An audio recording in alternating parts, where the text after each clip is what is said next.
مزه نمیده. یک دست افغانی افتخار همه افغانا. نام خدای جمعیت هست که همین خانوما و همین مادرای عزیز چکچک نمیکنن. گفتم با افتخار افغانستان چکچکا بالا. یک قرصک میخورم قرصکا بالا باشه.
بچه های افغان شل است این جمعیت هستن که این همی طرفی ها بسیار شل هستن خارجی هم به این کسان که ما آمدن سعی میکنن فرهنگ ما را جوانای ما را که چقدر ما هنر ما را دوست داریم جوانای افغان یا خاطره خوش داشته باشن خارجی هایی که در این محفل آمدن قرصک بزنی یا چک چک بزنی یا قرصک بزنی یا چک چک بزنی یا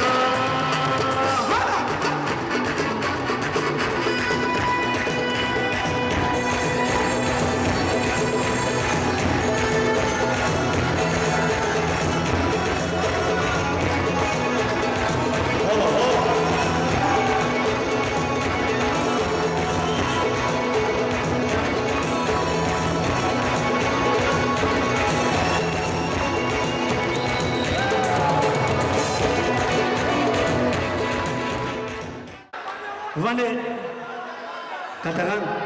قطغانی میزنم برکن خب قطغن چک نباشه قطغن مزه نمیکنه این همی طرفی ها بسیار شده هستن به خدا یک چک کنی شما نام خدا و این مادرها خوارای عزیزم که آمدن بسیار زیبا تشویق میکنن قربان تک تکتان شما جوانان چک ها باشید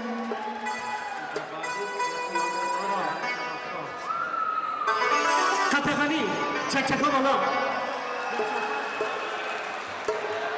خدای خود بالا خلافی نمیکنیم از آقای صدر رو میخواییم که بیاین روی استش به افتخار جان چشم کنیم که بیاین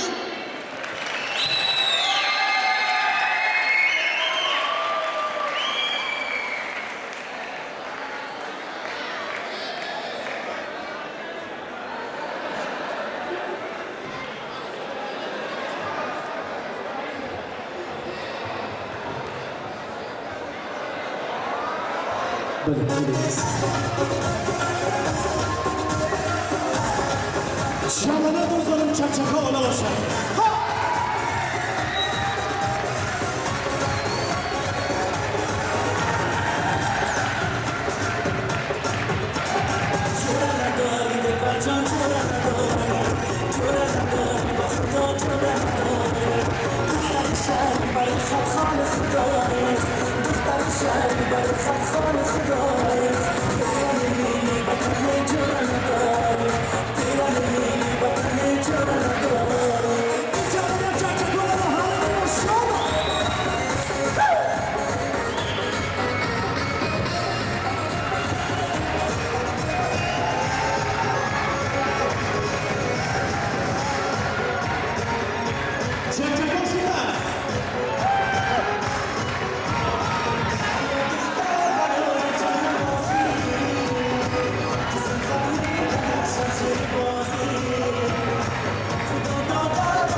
این طرفی ها خیلی شون هستن این جوان ها چک ها همگی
قربان همه عزیزان، قربان همه دوستان.